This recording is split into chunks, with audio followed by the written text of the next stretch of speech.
Ireland बर्बादी की ओर जा रहा है, लेकिन अच्छी बात यह है कि आयरिश लोग भी जाग रहे हैं।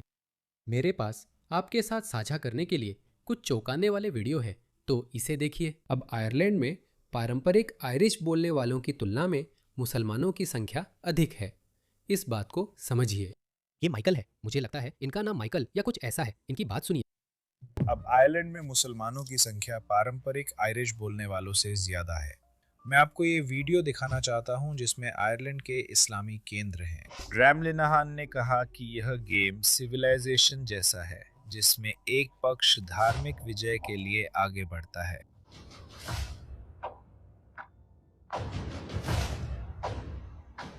वाह, ये आयरलैंड है। आपको यूरोप में हो रहे भारी आप्रवासन की एक और मिसाल देने के लिए, ताकि लोग जान सके कि ये सामान्य नहीं है। सिर्फ बर्लिन शहर में ही पूरे चीन में जितने प्रवासी हैं उससे ज्यादा प्रवासी हैं। ऐसा हो ही नहीं सकता। ऐसा हो ही नहीं सकता। बर्लिन पूरे चीन में जितने प्रवासी हैं उससे ज़्यादा। तो बर्लिन शहर में पूरे चीन में जितने प्रवासी हैं उससे ज़्यादा प्रवासी हैं। आयरलैंड में हमारी विदेश में जन्मी आबादी लगभग 20% है। हमारे पास 26 काउंटी हैं। ये ऐसा है जैसे 5 काउंटी विदेशी आबादी को दे देना, और ये तब तक बढ़ता रहेगा जब तक कुछ किया नहीं जाता। यूरोप में आप्रवासन बहुत ज़्यादा है। इस रुझान को पलटना होगा। ये तो बहुत विनम्र तरीका है कहने का। वाह, ये काफी चौंकाने वाला था। डबलिन में पूरे चीन में जितने विदेशी हैं उससे भी ज्यादा विदेशी हैं। चीन दुनिया की दूसरी सबसे बड़ी जनसंख्या वाला देश है। कुछ लोग मानते हैं कि समोआ भी अपने तरीके से व्यापारिक केंद्र है, लेकिन वहाँ कितने विदेशी व्यापार के कारण अपने काम निपटाने जाते हैं, ये चौंकाने वाला है। आयरलैंड बहुत छोटा है। मैं उन सभी से माफ़ी चाहता हूँ जिनसे मैंने कहा था कि ग्रेट रिप्लेसमेंट थ्योरी साजिश है। अब मुझे ऐसा नहीं लगता। शायद शुरू में कोई योजना नहीं थी, मुझे नहीं पता। जितना मैं गहराई से देखता हूँ सब समझ में आता है। शायद ये बाद में गढ़ी गई तर्क संगति है, इसमें वह चीज़ भी है, लेकिन दोस्तों यह मायने नहीं रखता। ये कहने के बजाय कि देखो मैं सही था और मेरी साजिश की थ्योरी भी सही निकली, ये मायने नहीं रखता। जो मायने रखता है वो ये है कि ये हो रहा है और सबूत नकारा नहीं जा सकता। इसे देखो। आयरलैंड के कैथोलिक देशभक्तों ने डबलिन के ऐतिहासिक जीपीओ तक जाने वाले मुस्लिम मार्च को रोक दिया। मुसलमानों ने ताकत दिखाने की कोशिश की, लेकिन बहादुर आयरिश देशभक्त उनके सामने डट कर खड़े हो गए, ये कहते हुए कि ये हमारा आयरलैंड है और हम इसकी रक्षा करेंगे। आपको ऐसा करना चाहिए। कोई ऑडियो नहीं है क्या? ऑडियो नहीं है, कोई ऑडियो नहीं है, तो बस यही है। तो कुछ मुस्लिम बस चल रहे हैं। ये ऐसा क्यों करते हैं? आपको किसी विदेशी देश में ऐसा क्यों करना पड़ता है? लोग इनके सामने क्यों आ जाते हैं? जैसा कि आप देख सकते हैं, ये आयरिश लोग, ये आयरिश देशभक्त बाहर आ रहे हैं और मुझे नहीं पता कि वे क्या नारे लगा रहे हैं।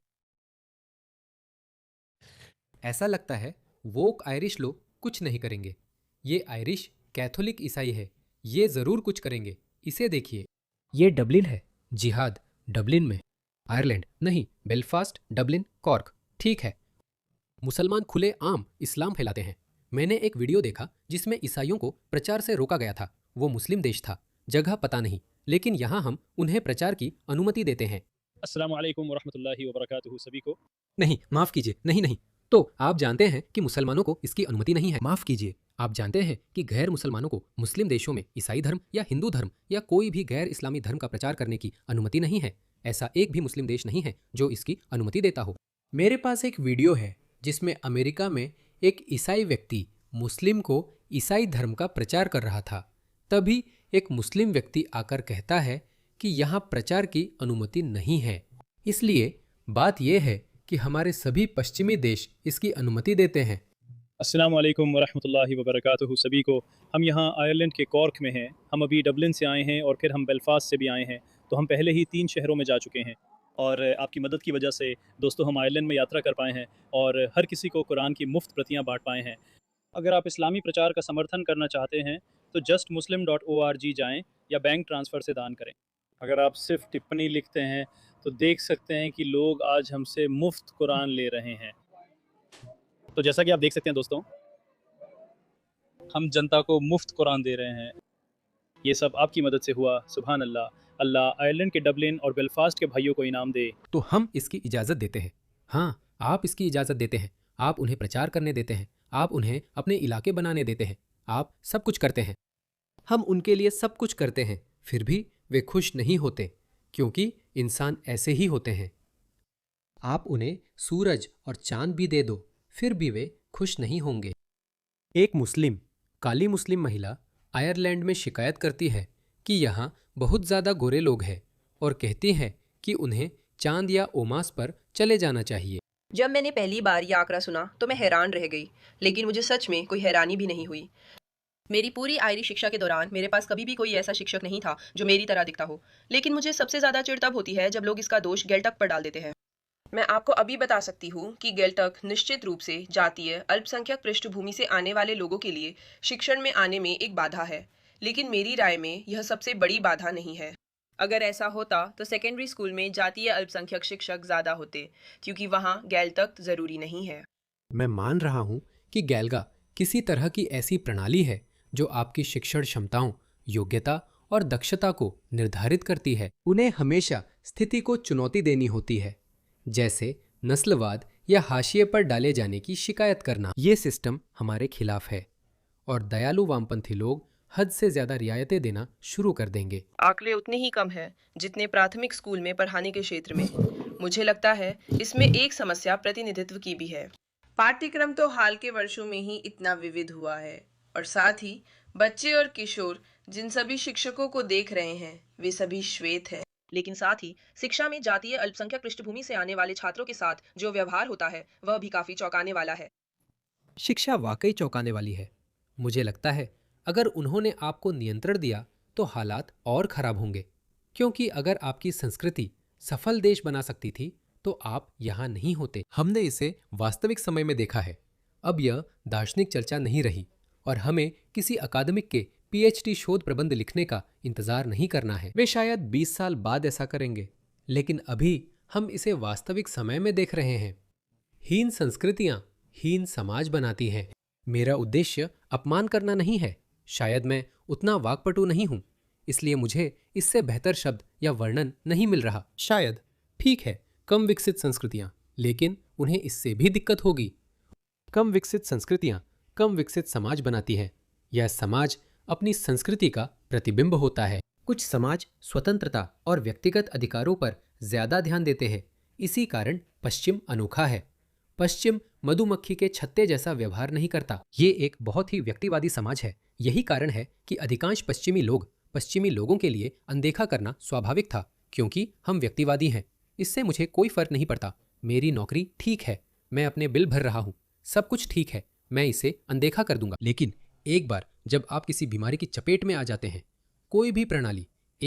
जब कोई भी प्रणाली किसी विदेशी शत्रुतापूर्ण प्रणाली से संक्रमित हो जाती है, जैसे शरीर किसी बीमारी से संक्रमित हो जाता है, मैं लोगों की बात नहीं कर रहा हूँ, मैं विचारों की बात कर रहा हूँ। फिर जल्दी या देर से शरीर का बाकी हिस्सा भी इसे महसूस करेगा। भले ही मान लीजिए आपकी उंगली पर थोड़ा सा काटा गया हो, ऐसा होने वाला है। आप महसूस करेंगे कि आपको बुखार आ सकता है। आप कहते हैं मुझे कुछ करना चाहिए। यही हमारे समाजों में हो रहा है। पश्चिमी दुनिया ने मानवता के लिए श्रेष्ठ सभ्यता बनाई। कोई असहमत हो तो जाने दो, मुझे फर्क नहीं पड़ता, लेकिन कुछ संकेत थे। व्यक्तिवाद उनमें से एक है। यही वजह है कि बहुत सारे पश्चिमी लोग अब भी इन लोगों को व्यक्तियों की तरह देखने से बचने में संघर्ष कर रहे हैं, क्योंकि ये पश्चिम की डीएनए में है। हम व्यक्तिगत प्रदर्शन, प्रतिभा, गरीबी से अमीरी की कहानियों का जश्न मनाते हैं। कोई कबीला नहीं, कुछ नहीं। कबीलाई व्यवस्था और जनजातिवाद खत्म हो गई। इससे व्यक्तिगत प्रतिभा को बढ़ावा मिला। आप इसे या इस पैमाने पर दूसरे देशों में नहीं देखते। असल में ऐसे उदाहरण बहुत ही कम देखने को मिलते हैं। इसी वजह से आप उन लोगों को देखते हैं, उदाहरण के लिए शानदार भारतीय दिमाग, जब वे पश्चिम में आते हैं तो वे चमक उठते हैं। वे सीईओ बनते हैं और व्यक्तिगत रूप से सफल होते हैं, लेकिन अपने देश में सफल होना उनके लिए चुनौतीपूर्ण है, क्योंकि ये मुश्किल है।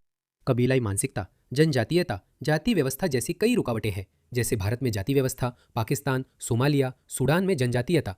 इसलिए मैं इसे व्यक्तिवाद तक सीमित करता हूँ। ये बहुत ज़रूरी है। मुझे पता है कि अभिव्यक्ति की स्वतंत्रता अनोखी है, लेकिन बात व्यक्तिवाद की है। यही कारण है कि कई पश्चिमी लोग इसे समझने में संघर्ष करते हैं, क्योंकि उनकी मूल प्रवृत्ति उसे एक व्यक्ति के रूप में देखने की होती है, और अगर वह सिस्टम का सम्मान करती तो वह एक व्यक्ति, एक शानदार इंसान होती, और फिर वह ऊंचे पदों तक पहुंच सकती थी। मैं इसका एक उदाहरण हूं। खैर, मैं नहीं हूं, मैं कोई मल्टी मिलियनेयर सीईओ नहीं हूं, लेकिन आप जानते हैं, मैंने बहुत से लोगों को देखा है जिन्होंने उन बाधाओं को पार किया है। फिर वे सिस्टम को दोष देते हैं क्योंकि ये उनकी जनजातीय मानसिकता है। मैं काला हूं इसलिए ऐसा हो रहा है, मैं गैर श्वेत हूं इसलिए ऐसा हो रहा है। नहीं, मैं इस बात को नहीं मानता, क्योंकि मुझे कभी कोई समस्या नहीं हुई दोस्तों। मुझे अपनी जिंदगी में कभी कोई समस्या नहीं हुई। ऑस्ट्रेलिया सबसे ज्यादा नस्लवादी देशों में से एक है। हमारे वॉक्स आपको बताएंगे, हमारे मुस्लिम आपको बताएंगे, लेकिन मैंने कभी नस्लवाद का अनुभव नहीं किया। इन पृष्ठभूमियों से आने वाले बहुत से छात्र शिक्षक नहीं बनना चाहते, क्योंकि उन्होंने अपने जीवन में शिक्षकों के साथ बहुत नकारात्मक अनुभव किए हैं। घर जाओ। प्राथमिक स्कूल के शिक्षकों, माध्यमिक स्कूल के शिक्षकों और यहाँ तक कि उच्च शिक्षा में लेक्चरर्स से भी अब भी बहुत सारा अनजाना पक्षपात मौजूद है। घर जाओ। मैं मानती हूँ कि कक्षा की विविधता शिक्षकों में भी होनी चाहिए। बच्चों को अपने शिक्षक में खुद को देखना चाहिए। अगर आप पर्याप्त प्रतिभाशाली नहीं हैं तो नहीं। हमने यह आजमा लिया है। अमेरिका में कुछ श्वेत लोग DEI कोटा के लिए अपनी नौकरियां छोड़ रहे थे। योग्यता हमेशा मानक होनी चाहिए। ऐसे अनुभव जिनसे लोग जुड़ सकें, और ऐसा करने के लिए आपको अपने प्रवासी/बगरौव के साथ व्यवहार को बेहतर बनाना होगा। लेकिन जैसा मैंने कहा, आयरिश लोग विरोध कर रहे हैं। इस आयरिश महिला को देखिए जिसका वीडियो वायरल हो रहा है। मैंने वीडियो X पर देखा था, ये फेसबुक है। सुनिए, ये महिला इन आवारा लोगों का सामना करती है जिनके पास बहुत समय है और बस घूमते रहते हैं। मैंने कई पाकिस्तानी लोगों को भी ऐसे घूमते देखा है। इनके पास कोई काम नहीं, वे साथ खड़े रहते हैं, जिससे महिलाएं वहां नहीं जाती। इसी कारण यह पितृसत्तात्मक समाज है। माता पिता अपनी बेटियों को बाहर नहीं भेजते क्योंकि वहां पुरुष आवारा घूमते रहते हैं। ये बात पश्चिमी लोगों के लिए बहुत अजनबी है। वहां महिलाएं स्वतंत्र घूम सकती हैं। अब ऐसा नहीं है। इस स्थिति में एक बहादुर आयरिश महिला सामने आती है। इन समाजों को पूरी तरह उलट दिया गया है। उनके सारे मूल्य अचानक छीन और तोड़ दिए गए हैं। नाचते हुए बर्बाद हो गए वो मैं इस देश में जो चाहूं करता हूं। तुम कौन हो गोरी औरत? अब ये हमारा देश है। यही है रवैया। अगर हमारी सरकार हमारे साथ होती, अगर मैं अपने देश का तानाशाह होता, तो मैं दंगा रोधी साजो सामान में हट्टे कट्टे आदमियों को भेजता, उसे पकड़वा लेता। तुमने क्या कहा? सबसे पहले ऐसा मत कहो। तुम इस देश में मेहमान हो। किसी भी नागरिक से हिकारत से बात मत करो। ठीक है, ये पहली बात है। अगर तुम मेरे नागरिक का अपमान करोगे तो तुम बाहर हो। इतना नीचे स्तर रखना पड़ता है। तो अपने काम से काम रखो। तुम कुछ ज्यादा व्यस्त हो। ये खत्म हो गया। ठीक है, मैंने एक लंबा क्लिप देखा, वो चली गई और बाकी लोग उन्होंने उसे अलग ले गए। वो बहादुर था। ये देखो, ये देखो, ये आयरिश महिला भाषण दे रही है। इस महिला का कहना है कि उसकी बच्ची कक्षा में 30 में से एकमात्र आयरिश है। ये बड़े पैमाने पर और तेजी से बढ़ रहा है। ऑस्ट्रेलिया में भी हो रहा है। यूके में बोरिस वेव था, उन्होंने काफ़ी अच्छा किया। मुझे एहसास हुआ कि बोरिस जॉनसन एक टोरी थे, लेकिन वो एक फेबियन भी थे। वो मानते हैं कि राष्ट्रीय और स्थानीय संस्कृतियों का एक वैश्विक संस्कृति में विलय होना चाहिए और खुद को वैश्विक नागरिक मानते थे। प्रधानमंत्री एंथनी एल्बनीज को अभी global citizen of the year award मिला है। यही लोग कर रहे हैं। वो लोग हमारे सामने ये सब कर रहे हैं और उनकी रफ्तार बढ़ रही है। मैं डबलिन से हूँ, लेकिन मैं हर वीकेंड मेयो आती हूँ। लेकिन मैं ये बताना चाहती थी कि जहाँ मैं रहती हूँ वहाँ की स्थिति कैसी है, क्योंकि आपने अभी तक वो नहीं देखा है जो आने वाला है, और मैंने देखा है। जहाँ मैं रहती हूँ वहाँ 85% लोग विदेशी हैं। मैं सड़क या सुपरमार्केट जाती हूँ, पर वहाँ मुझे आयरिश बातचीत सुनाई नहीं देती। हर जगह मुझे विदेशी सुनाई देते हैं। मेरी बेटी अपनी कक्षा में 30 बच्चों में से एक है और वो अकेली आयरिश बच्ची है। कुछ हफ्ते पहले वो स्कूल से रोती हुई घर आई थी, क्योंकि उसे समझ नहीं आता कि उसके दोस्त क्या कह रहे हैं। बच्चों को पढ़ाई न होने पर वे अपनी भाषाओं में बात करने लगते हैं। वो आसपास की बातचीत नहीं समझ पाती। लेकिन जब कुछ महीने पहले वहाँ हैलोवीन आया, पिछले साल उसे ड्रेसअप करने की इजाजत थी। माफ कीजिए, उससे पिछले साल उसे ड्रेसअप करने की इजाजत थी। इस साल उसे ड्रेसअप करने की इजाजत नहीं थी। जब मैंने स्कूल से पूछा तो उन्होंने कहा वे किसी को नाराज नहीं करना चाहते। अब मैं दिन में भी अपने बच्चे के साथ पार्क में टहलने नहीं जाती। मेरे पास एक बड़ा कुत्ता है और अब मैं अकेले टहलने नहीं जाती। मैं बहुत ही कम अपने घर से बाहर निकलती हूँ क्योंकि जहाँ मैं रहती हूँ वहाँ बहुत असुरक्षित है। यही हकीकत है जिसका सामना करना पड़ेगा अगर आप कदम नहीं उठाती। मुझे लगता है ये सच में बहुत मुश्किल है जब लोग आपको भला बुरा कहते हैं और ऐसी बातें होती हैं, लेकिन आपको अपने बच्चों और देश के भविष्य के लिए खड़ा होना ही पड़ेगा। देश का परिदृश्य पूरी तरह से बदल रहा है। अगर आपको ये सही लगता है तो ठीक है, लेकिन मुझे ये सही नहीं लगता। मैं अपने बच्चे के लिए इसे ठीक नहीं मानती। कृपया अपने बच्चों और देश को पहले रखें और इस बात की परवाह न करें कि लोग क्या सोचते हैं।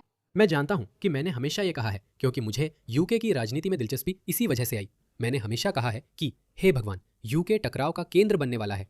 ये एक युद्ध का मैदान बनने वाला है। यही जगह है जहां से सब शुरू होगा। मैंने आयरलैंड से कुछ झलकियां देखी है। वहां लोग होटलों को जला रहे हैं। मैं इसकी सिफारिश नहीं करता, बस टिप्पणीकार हूं। मैं इसे एक ऑस्ट्रेलियाई नज़रिए से देख रहा हूं क्योंकि मुझे अपने लोगों को जागरूक करने की जिम्मेदारी है। तो हम ये सब देखने वाले हैं। माइकल ने जो पहला नक्शा दिखाया वो ऐसा है जैसे आप अपने देश का करीब 40% हिस्सा किसी और को दे रहे हैं। ये होने वाला है। कभी न कभी अलगाववादी आंदोलन होगा। इस्लाम किसी को बंधक नहीं बनाता। तो हम उस बिंदु की ओर बढ़ रहे हैं जहां आयरिश लोग कुछ क्षेत्रों में अपनी ताकत इकट्ठा करेंगे और फिर मुझे नहीं पता कि वो कैसे होगा। इन लोगों की बात सुनो। जब ये सब हो रहा है उन्हें रोज उकसाया जा रहा है। एक इमाम आयरलैंड में है, ब्रिटेन में नहीं। वो अनुयायियों से गैर मुसलमानों की हत्या को कहता है। अल्लाह मुसलमानों को ईसाइयों व यहूदियों को मारने का आदेश देता है। क्या वे ऐसा कहते हैं? बिल्कुल। और वे ऐसा क्यों नहीं कहेंगे? हमारी सरकारों ने हमें बेच दिया है। हमारी सरकारों ने इसे होने दिया है। उन्होंने इस संस्कृति को बढ़ाया है। आपको लगेगा कि वे डरे होंगे। अगर हिटलर के पास यूके, आयरलैंड, फ्रांस और बाकी देशों में युद्ध से पहले इतने एजेंट होते तो वो उन्हें चुप रहने और गुप्त तरीके से काम करने के लिए कहता। वो कभी सपने में भी वो बातें कहने की नहीं सोचता जो इन इमामों को कहने की इजाज़त है। कुरान में अध्याय नंबर 9 आयत नंबर 29 में अल्लाह सुब्हानहू व तआला मुसलमानों को ईसाइयों और यहूदियों को मारने का हुक्म देता है। अगर वे समर्पण नहीं करते तो उन्हें जिजिया देना होगा। जिजिया मूल रूप से एक सुरक्षा कर है, जनसंख्या कर नहीं। कुरान 9:29। मैंने इस आयत को कई बार उद्धृत किया है और कई बार ये बस एक युद्ध के लिए बुलावा है। इसे सुनो, इसे सुनो। ये फिर से आयरलैंड है। अब पश्चिमी दुनिया में क्योंकि महिलाएं इस्लाम में पुरुषों का महत्व नहीं जानती, महिलाएं मूल्य नहीं जानती, इसलिए या तो वे काफिरों या अपनी ही महिलाओं के पीछे जाती हैं। इसी वजह से मोहम्मद ने कहा कि जहन्नुम में अधिकतर महिलाएं होंगी। महिलाओं ने इसका कारण भी पूछा। उन्होंने कहा, उन्होंने उन्हें बरगलाया। उन्होंने कहा क्योंकि आप अपने पुरुषों, अपने पतियों का महत्व नहीं समझती। पश्चिमी दुनिया इस्लाम में महिलाओं और पुरुषों के मूल्य को नहीं जानती और वे जो बोलते हैं वही बोलते हैं, जो देते हैं वही देते हैं। इस्लाम में पुरुष महिलाओं के स्वामी है और महिलाएं छवि। इस्लाम में संबंध में पुरुष स्वामी होता है। इस्लाम में आज्ञा मानना और पालन करना और अल खालिक, अल बारी और अस्सय्यद। ये आ रहा है।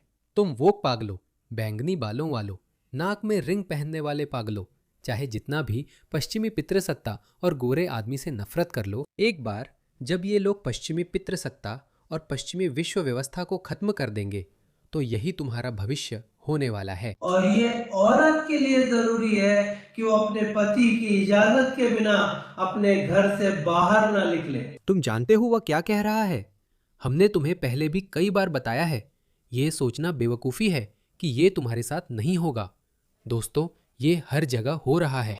मुझे लगता है कि आयरलैंड में हालात इंग्लैंड से पहले गर्म हो सकते हैं, क्योंकि इंग्लैंड या ब्रिटेन काफ़ी बड़ा है। लेकिन ये होने वाला है। चीज़ें ऐसे नहीं चल सकती। वर्तमान स्थिति मूल निवासियों को भ्रमित कर अपनी स्थिति बचाए रखने की कोशिश करेगी, लेकिन एक मोड़ जरूर आएगा। आत्मसंरक्षण पृथ्वी पर जीवित प्राणियों की सबसे शक्तिशाली प्रवृत्ति है। ये सबसे बड़ी शक्ति है, आत्मसंरक्षण। हमें बस इंतजार करना है कि यह कब शुरू होगा। किसी न किसी बिंदु पर यह सामाजिक स्तर पर शुरू होगा। व्यक्तिगत रूप से यह बहुत से लोगों के साथ हो चुका है, ये बहुत से लोगों के साथ होता है। लेकिन आत्मसंरक्षण, सामाजिक स्तर पर आत्मसंरक्षण की प्रवृत्ति जल्द ही आने वाली है। ये किसी भी दिन, किसी भी महीने, किसी भी साल शुरू हो सकता है। 2030 के खत्म होने से पहले हम किसी पश्चिमी देश में एक बड़ा उथल पुथल देखने वाले हैं। ये होने वाला है।